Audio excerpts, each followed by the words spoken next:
All right, everybody. Hello and welcome to this episode of The Deep Life. We're really excited to sit down with Steve Thompson.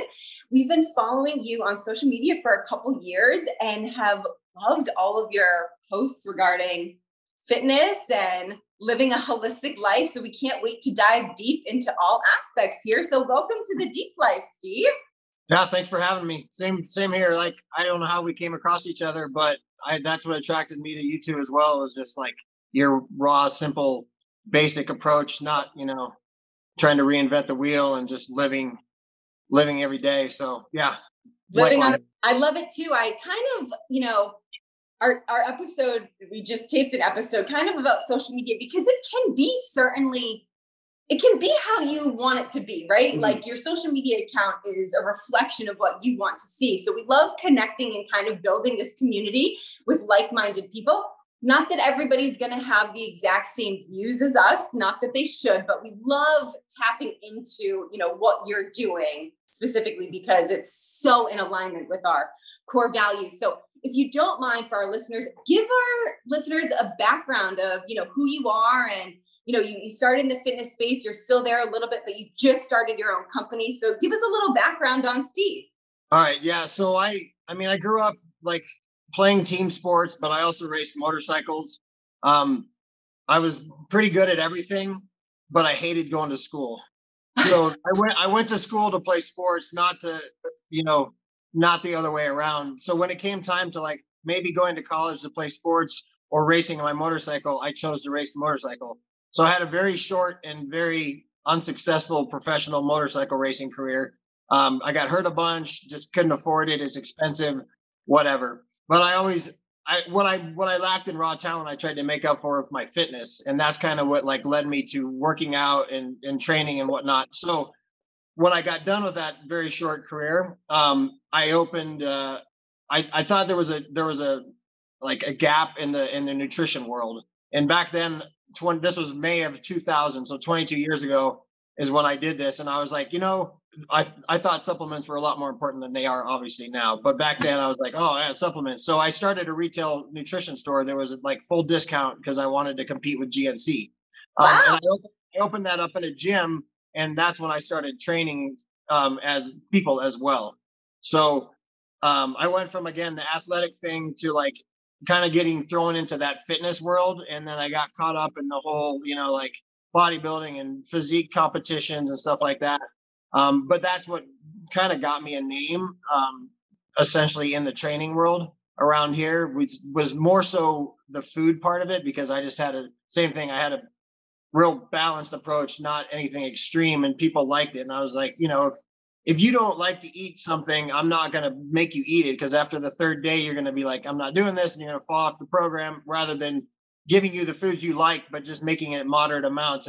Even if it's something that, isn't traditionally fitness, food, quote. So yeah. And then after like 7 years, I got really tired of the retail industry, and I got tired of training inside of a gym. As you've experienced, and we all have. So I sold the nutrition store, and that's when I started my own, started a string of like personal training studios. So now we're 15 years later, and I'm still doing it on a much smaller scale. So that's the long and the short of it with my fitness and training career. Yeah, I feel like so many of us, I think, who got into fitness around that time, I think it's all you had is like bodybuilding. It's basically the only example of what was there. And when it comes to diet, it was exactly what you said. It's like, what supplements can we add to it? It's basically going to be that like chicken breasts and broccoli and rice, and then make sure you're getting all your protein and your supplements and your pills. So I feel like that's a really interesting place to go, like from your background. And then it just blows my mind that like to have just like a common sense approach made you like a niche in the industry, where it's like this guy's different. He's letting us eat normal food and like move our bodies, like rather than just do whatever spend 20 hours in the gym every day. Right. Yeah. And I was always big on, and I still am. I'm huge on like outside stuff. So I would be like, you don't need to come in here and do cardio. Like, train what fits into your schedule. But I'm like, anytime you can be outside doing something active, do it rather than sitting on a treadmill or an elliptical machine. And like, because it's better for your mind, one, and better for your body too. Right. So, and people, the same thing. They're like, wow, that's crazy. I don't have to come in and, and do fasted cardio when I don't want to be up already. And, so yeah, it's just been my whole life. I guess I've just looked at things a little differently instead of just following the norm and listening to what the magazines have said, things like that. So, but that's actually really what I wanted kind of to dive deep into next, because you certainly live like this holistic life, which is really in alignment with what we do. And that's why we've been drawn to you. Yeah. It stands out. Because there is stigma in the fitness industry that, you have to be on the treadmill for 2 hours. You have to lift weights. You have to bodybuild. But, tell us a little bit more. Did it just organically happen for you, or were you raised that way? Were you around people or family members that kind of took an all-encompassing approach? Dan always says everything is everything, connecting to nature, being outside, breathing properly, moving properly. How did that come about? Honestly, yes and no. Like, I was fortunate enough to be raised where I was around motors all the time. So like I got to ride snowmobiles and jet skis and motorcycles. So it wasn't so much like getting into nature and getting away from the commotion. It was a lot of like, yes, we got to travel to cool places and we got to do really fun things, but it was never like, hey, let's go for a hike. It was all about, motor stuff. And then honestly, when it kind of transitioned was a few years into the fitness world for me, I started racing mountain bikes, just because I wanted something different. I knew that my motorcycle handling skills would translate into a mountain bike. And then I really, really like fast discovered that what I liked the most about it was that I could just hop on my mountain bike, and fortunate enough to live in Colorado, I could disappear into the woods and just what the peace of mind that came to me. And that's kind of what started it. And then I met some people around here that are more big time outdoor backpacking guys. And they took me on a big, long backpacking, like 3-day trip one time. And then that was when it was just like over with. The serenity and just the clarity that came from just like being out there. And I mean, going for 3 days without seeing people, like not seeing a single other soul besides our group, not being able to connect to any type of device because you're in the middle of the woods, and that's kind of what really spurred my passion for that. So, and that was probably 10, 12 years ago, probably around 2010. So it's been a good decade of that kind of like mindset for sure. Yeah. There's something so unique about being in nature. Yeah. I feel like that's just like it's what we're supposed to be. And so I think it definitely, like, you get into those situations and it touches you deeply. I think that right. Like connection to the earth, connection to nature. Yeah, I think it's really interesting because I used to be the complete opposite. I mean, probably around like 10 years ago, I was a complete city girl. I mean, I know we live in a city, obviously Los Angeles, but we went from Boston to San Francisco. So major cities that I've lived in, but when we lived in San Francisco, our friend group that we hung out with were really into nature and going on hikes and camping, which kind of introduced me because there's just amazing parks in Northern California, and we'd go for long weekend trips, and I'd freak out because we'd be at campgrounds or in cabins that didn't have running water or toilets anywhere near. But it's almost like what my soul was craving, because after that, now I can't get enough of it. And I want every weekend for us to be somewhere in nature, whether it be in the beach or doing hikes, or yes, taking 2 or 3 day trips into, the Angeles National Forest and just turning off, because I feel like that calmness, that peace, that the energy that nature gives you almost brings out a creativity in me that I didn't know existed. I don't know if you feel the same way, but I just felt it. Yeah, no, absolutely. It does, because for me, the same way, like, because there's no distractions. Exactly. There's no traffic. There's no phones ringing. There's no traffic. There's, you hear nature and that's it. Or you hear nothing, you hear a river or birds or animals of some sort. And yeah, I feel like it just like allows your brain to just like decompress. And then, yeah, you can then start, using the other side of your brain that has the creativity and or whatever, just maybe just shutting off to like relax for once instead of having our brains constantly be hamsters. Yeah, and I think both of you, as soon as you mentioned the thing about like not loving school, resonates for sure with both of us, because I obviously understand the importance of an education, but we're all unique and different. And with the school systems, the education systems in this Western modern world that we're in, everybody is trying to fit into one box. And it's really challenging because I didn't grasp a lot of what I learned in school. And I didn't really take that into, the job that we're doing now. I feel like I'm experiencing life in a much different way because I'm living it very different than what I was taught. And I swear I learn and read more than I do now than I ever did in grammar school, high school, college, and right out of college. Yeah. So you did go to college? I did. Yes. Yeah. I went to 2 different schools. I was a communications and PR major. So, I mean, it helped me certainly with being able to talk to people. And I do feel like I can, present my communication skills very well, but I didn't, I'm a nutrition coach, which I got certified, a couple years ago, and I did, online classes that way. But yeah, college, and we were the same way. I went to college for softball. I received a softball scholarship, and Dan went for football. So we were really going for sports. Yeah, I don't think I would have gone to college if it wasn't for football and wanting to go play sports.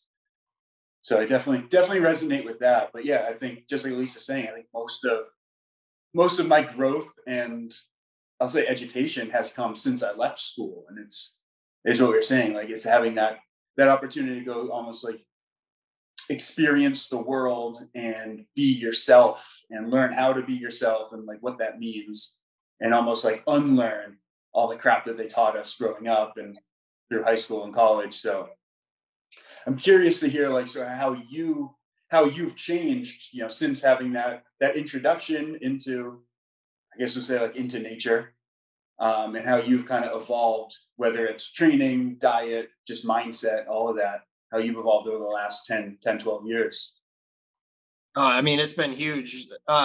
Because of course, when I, again, like I said, growing up, I played hockey and basketball and all the team sports, and then the racing the dirt bikes. And it's all like, you got to be pretty focused because I wanted to be good. I mean, like, obviously you played college football, so you know what dedication to a sport is. And I mean, I wanted to excel in those, so I put myself into it full on. And then when I got done with that, and I got into that whole fitness world, then I got caught up in the, like, again, the bodybuilding, the physique thing. And I was like, hardcore. And, because of owning a store, I was involved with all these brands, and they would like ask me to fly out to the Arnold Classic and the Olympia and work a booth for them. And, because I developed some pretty good relationships. So I really did get like sucked into that, like aesthetic fake world. And so at that point in time, there was 5, 6, 7 years that it was like, my wife would give me crap all the time because, I wouldn't go to a movie without like a bag of beef jerky or some sort of because I didn't want to miss my silly mealtime, blah, blah crap. 2 hours without protein. Yeah, right. Exactly. Just blinded by that nonsense.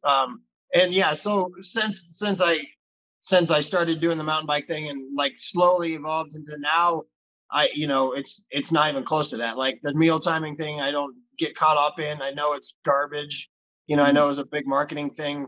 Mainly, I think EAS caused that with their whole Body for Life 6 meal a day thing because they knew you weren't going to eat. So let's make this packet of Mileplex that and I mean, proof in the pudding of me personally and clients. Some of my clients eat twice a day because it only works for their schedule.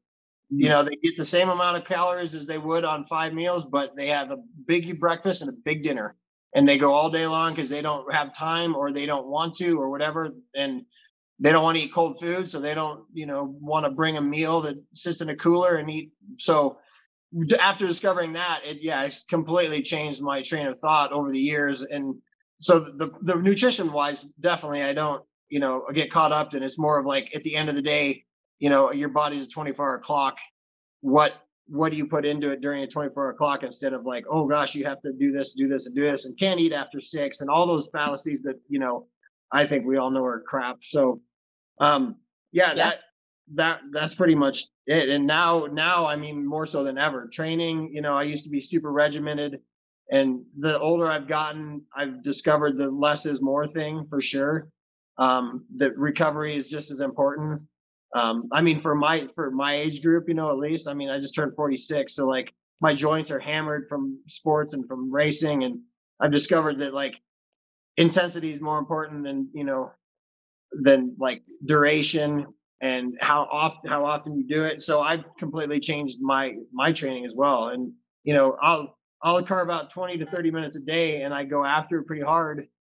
And that's it, So as long as I get 20, 30 minutes a day of something, and on the weekends I get outside and I take big long hikes, and I walk a lot. I do a lot of business walking because I live in a downtown-ish area. So, I get activity that way. And that's kind of what I try to preach to people is it doesn't have to, again, go on walking meetings, go on, do this, do that, instead of, being a slave again to the gym. So, yeah, I love that. I think this is really interesting. Actually, I just thought of a question, to be honest, as you're talking about it, because one of the questions we receive the most often, I feel like, or one of them up there, especially when we begin coaching people or even talking with friends and family, it's all about what's the best protein shake? What's the best protein bar? And we try to explain to them that those are highly processed and that they're marketed that way for the companies to make money, especially any supplement company. And I try to, we both try to explain to them that it's dissected, protein powder is disintegrated, it's genetically modified, it's taken out of its original source. Same thing with protein bars. How did you kind of transition your clients? Did you ever transition them kind of away from that, the marketing of protein powders, eating every 2 hours? Because it's been challenging for us to get people to wrap their heads around like, oh, wait a minute, I don't have to eat every 2 hours and I don't have to, pour this protein powder in water and drink it. Yeah. Do you get pushback? I'm sorry, go ahead. Do you get pushback on that, or? I'm just curious. Simply because of the convenience. Exactly. I know. Yeah. Everybody. There's always an excuse. Yes. Like why I can't, why they can't, why I can't do this.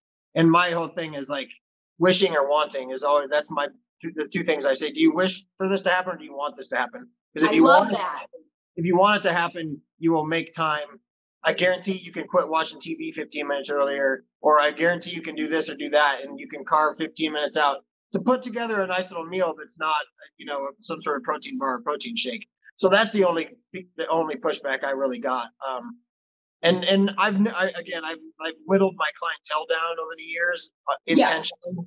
Yes. And so now people just basically trust what I say, and they know it works because it's, they've tried it. And I make people dedicate. I'm like, here's the deal. The first couple of weeks you need to do this, and we need to get you like in a routine. But if possible, I don't put any supplements on their plan. Right. Same with us. Sure. And I love what you said too about some of your clients only eat twice a week. I mean, twice a week, twice a day. We'd actually be a problem there. Twice a day, but same thing with Dan and I as well. And we try to teach people that too, that our body is really intelligent when we allow it to master itself. And, if you're not hungry, don't eat. Or if you are really hungry after, a heavy workout, eat. And so it's tapping into that intuitive nature because unfortunately with the modern society and the world that we live in, there's so much confusion. There's so much hype. Everybody is given advertisements, misinformation on what to do. And they're listening to these people that really don't have any notion on what health and vitality really is. Sure. Sorry. Yeah. Like that's a great, like using travel as an example. People are always like, well, what am I going to do? Because I got to drive to the airport, and then I fly, sit around, and then I fly. And I was like, you're sitting on an airplane. You're not going to starve to death sitting on an airplane on a 3-hour flight, rather than eat a $7 Cliff Bar from, the airport or whatever it is. I'm like, just don't eat. Like, it's a perfect time to go without food. Like, it's a perfect time to do a little tiny mini fast, because again, you're not going to starve. Like, to your point, our bodies are smart. There's so much untapped fuel inside of us, but it's just, again, that routine that people have been told, like you said, and marketing, like you said. You walk by 7 different, per terminal, you walk by 7 different like spots that have like food stacked out on the, and like all chips and things like that people are like, ooh, that sounds good. And it's just like impulsive instead of instinctive and needing, So But yeah, like learning to trust your instincts and just, like you said, eat when you're hungry, don't eat when you're not. Like, we love fasting when we travel. But I think it actually gives you so much freedom, because then you're not tied to like, okay, I got through security. Now I need to go find somewhere where I can buy food. Like you said, buy like a $7 Cliff Bar for no reason. You can make it a few hours and eat some good food intentionally when you're ready for it. And it's like the same goes for training. Like you said, like you're putting in like 20 or 30 minutes a day of like hard training. And everybody in the world has that. Like, no matter what, whether it's, before work, after work, or it's on your lunch break, you can always find 30 minutes to get a workout in. But if you have this crazy idea of like this dogmatic, it's got to be 2 hours, it's got to be 5 sets of 10 of all these different exercises in a gym, you're never going to get there, because you're just going to keep putting it off because you don't have 2 hours. But if you can put in 30 minutes, you're going to be so much better off in the long term, even, after a few weeks. Yeah. Yeah. And like you're saying with pushback, the one thing I would get pushback was I try to advocate 30 minutes of like outdoor activity a day. And that's the thing. Well, I don't have 30 minutes. And I said, well, I bet you have 10 minutes 3 times a day. Like, I'll bet you can get out 10 minutes before breakfast or around breakfast, 10 minutes at lunchtime, and then 10 minutes after, and I'm like, it's perfect. And it's actually better for you, I think, to have 3 separate bouts. And then they're like, oh, I never thought of it like that. And I'm like, it's just like, I always equate things to like putting money in the bank. I'm like, it doesn't matter if you put $10 in 10 times or if you put $100 bill in, you still got $100 there. And your body is in fitness is the same way. So, so like, however it fits into your schedule, whatever is going to be sustainable for you, then that's what we need to focus on. And like, that's what we need to build a routine around, instead of, the whole like, oh gosh, I got to drive to the gym, because it takes time. Yeah, it does. 15, 20-minute drive, a 30-minute cardio session, that's an hour, instead of like just walking out your door or your office, from your house, from your office, from wherever you are in a parking lot when somebody goes in shopping and you don't want to go in. Take a 10-minute walk while they're in there doing it, Like, there's so many ways. It's just that programmed like excuse. So yeah, it's like the unhealthy habit of whatever they procrastinate for. And that's what we have to help people with, just tapping into, unique different habits, that using creativity to get outside in nature and things like that. But let's, because we've obviously talked about fitness and your background, but you've transitioned a little bit. You said you bumped your clientele down and you've started your own business, Alpine Mechanisms, which we're really intrigued to hear more about, because we love road trips.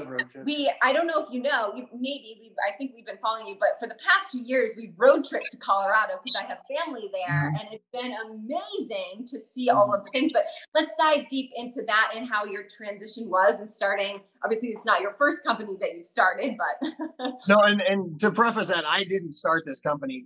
I'm involved in a group that took it over. Oh, okay. So, but it's new to me. It's new to us.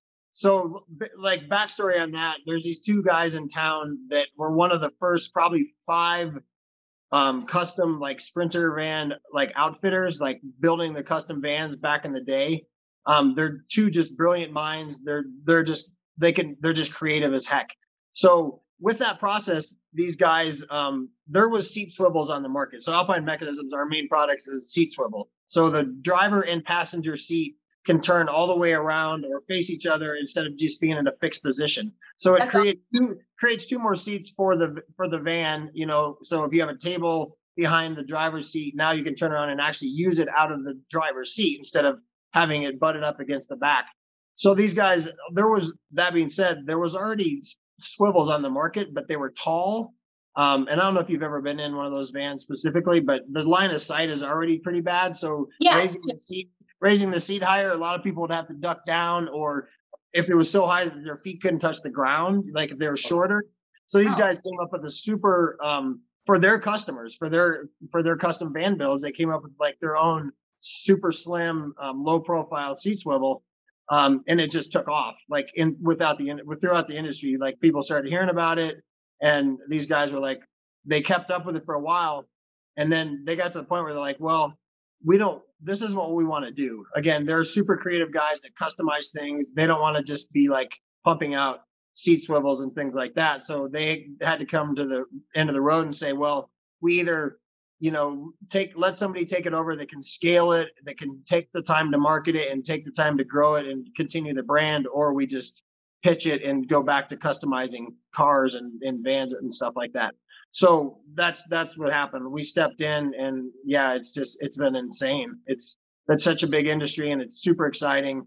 So that's the story now. So yeah, I kind of split my days. I have it set up where I come into my little gym, it's not a gym, little fit, you know, my little fitness center, usually by 5 or 6 in the morning, and I work till noon, 1 o'clock, and then I roll over to the Alpine and work over there until I'm done, basically. So, and it's, again, we're early and the demand is crazy. So I'm working an insane amount of hours right now, but it's super exciting. And it's one of those things that I think that we can really turn it into a major brand, and not just with swivels, but just period with that whole industry.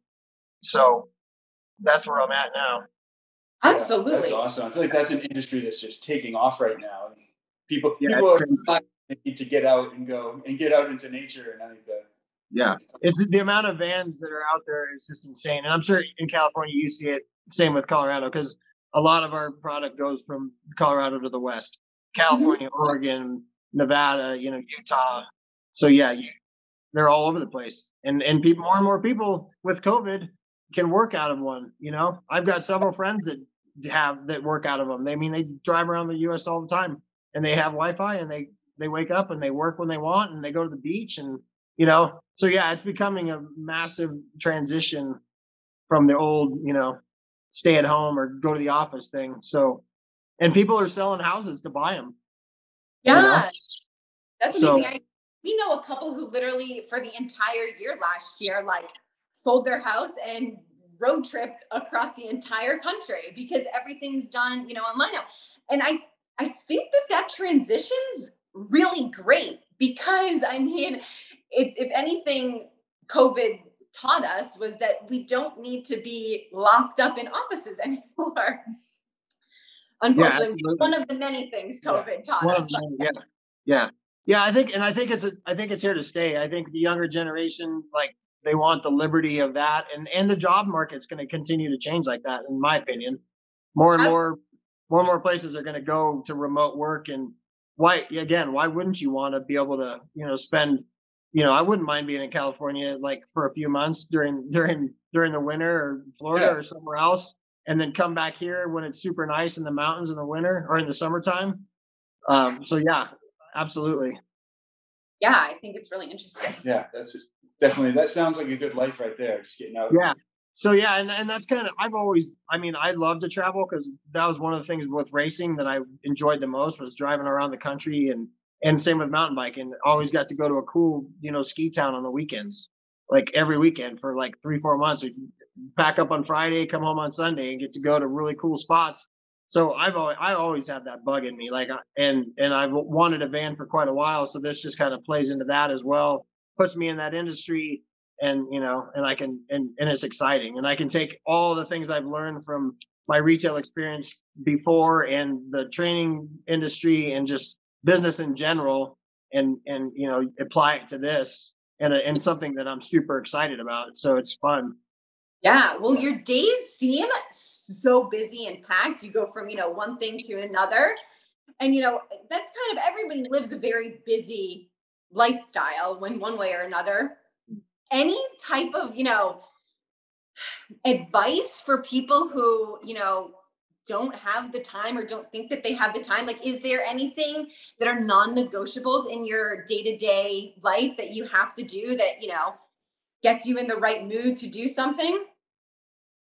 Non-negotiables as in I won't do that, or I like things that you won't do or that you have to do every day as far as like daily habits. And I you know what, I'm just one of those, like, I've been training people for so long that getting up early and getting to the gym to get those 5, 6, 7 a.m. clients that before they get to go to work, like I think about, what if I don't do that? If I'm going to be lazy and say like, oh, I'm not going to start till 8, then I lose 3 hours of potential per session per day times that many. I just always equate long term. And my big goal is like, I take time off too. I mean, as you've noticed, like I go to Mexico quite a bit, and I mean, I have a nice balance. I work hard when I'm here, and I have no problem working 50, 60, 70 hours a week when I'm here, but I do take a lot of time. I do step back. And I also set boundaries. Like, my wife generally gets home by 6 p.m. And therefore I make a point to be home by then so we can eat dinner together, because I leave the house before she does in the morning. We don't see each other. So that's a non-negotiable. Like working late, not spending time with her, compromising our relationship for a business is something that I don't mess with. But again, I want to work as hard as I can for as long as I can until I get to the point where I don't have to anymore. I'd rather put a bunch of, again, like with training, I'd rather go in intense and hit it hard and then be able to like set back, 10 years from now. That's my goal. Like, I have a 55 cutoff where I want to like still work, but not go into work, not have to go to work, be able to run something from wherever I want in the world. And that's kind of it. So that's my sacrifice now. And throughout my whole life has been that theory, instead of working till I'm 70 and then not being able to enjoy it, because I want to have those years. So absolutely. Yeah. No, that makes sense. And very much kind of like what we're doing too. It's like, this is exciting now. Like, the world's changing. If we can, help in any way by, bringing some different knowledge about, how to live holistically and what your body can do, like, that's what we're doing right now. And like you said, like, the workplace is changing. If we can have this podcast for the next 20 years, I mean, who knows what social media is going to be then, but it's really exciting and intriguing, and almost not knowing is really exciting as well. Like, I had no idea we would be starting our own company. If you had told me this 10 years ago, I would have been like, you're crazy. I'm not doing what I'm doing today. So I think that's really exciting. Yeah, I like it.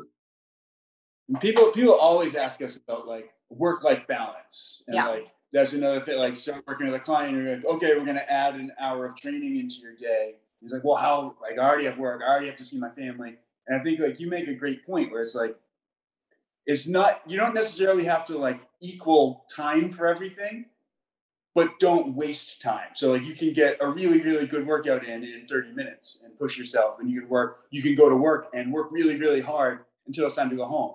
And then you can go home and be with your wife. And it's like, you can do everything really hard and like intense in short bouts, and have plenty of balance in that sense, where everything's like, you're not neglecting anything and you're kind of growing all aspects of your life, but you're not letting one aspect take away from the other aspects. And I feel like right. And like changing mindset each single time. Right. And this isn't my deal. I heard this and I can't remember who said it. I wish I could, but they talked about changing uniforms like every day.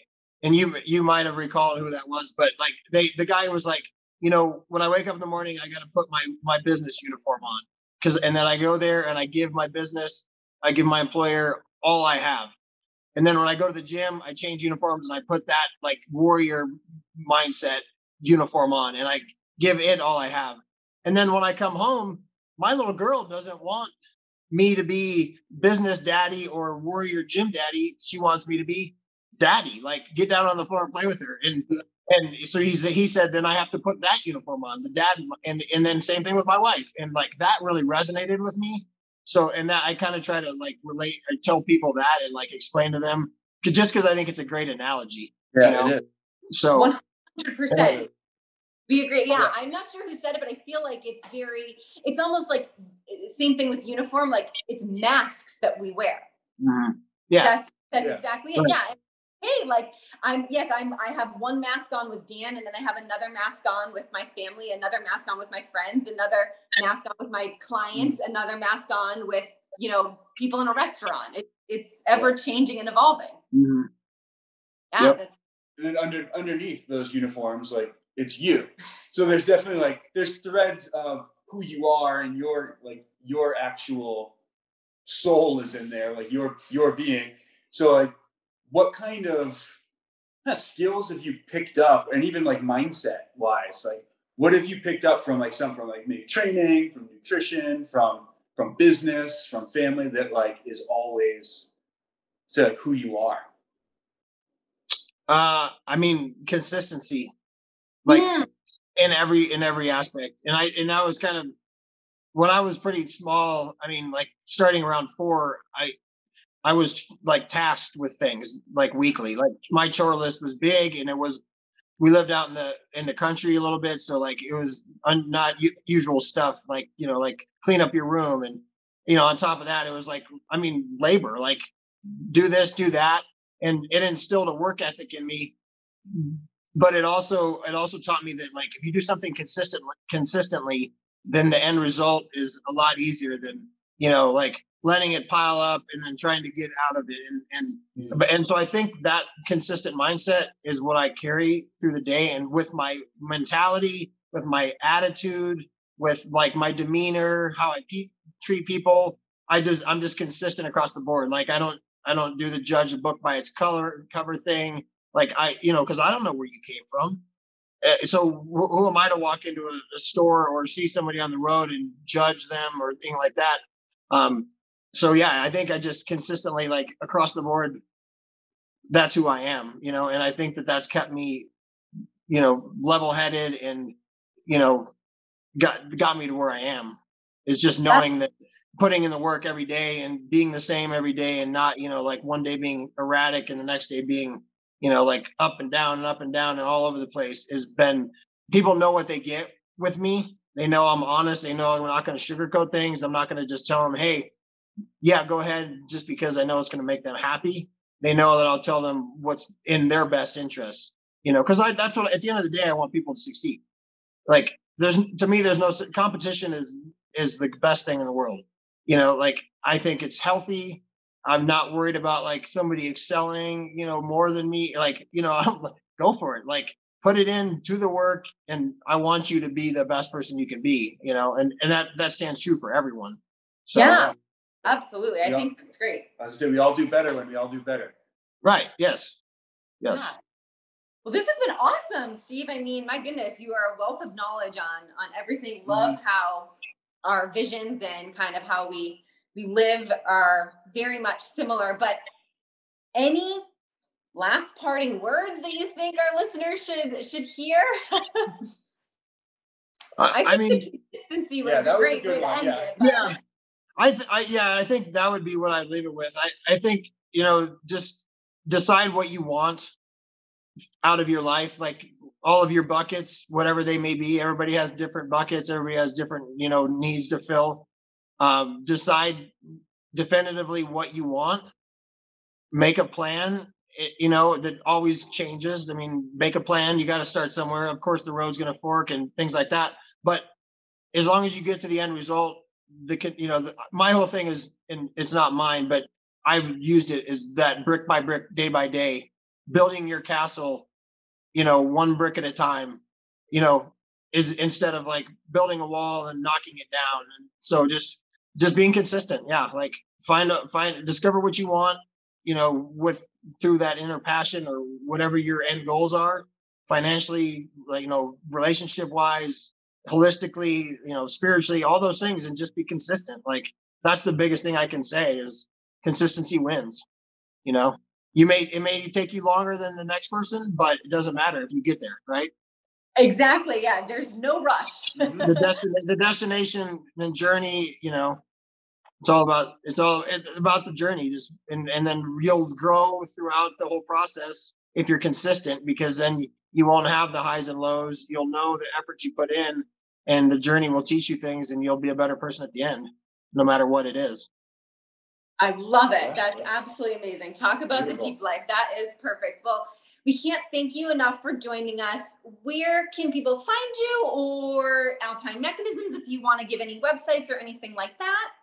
I mean, Instagram is pretty much the only thing I've got besides websites. So yeah, my Instagram page and the Alpine Mechanism Instagram page and website. So yeah, we'll link those in the show notes so anyone can find you.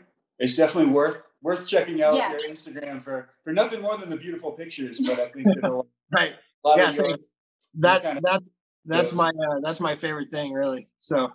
Oh my gosh, no, Colorado is gorgeous. But yeah, like we said, we love your raw, honest truth. You do not BS, and appreciate that so much. So again, thank you for joining us, Steve. Thanks for having me. Appreciate it. It was awesome to talk to you.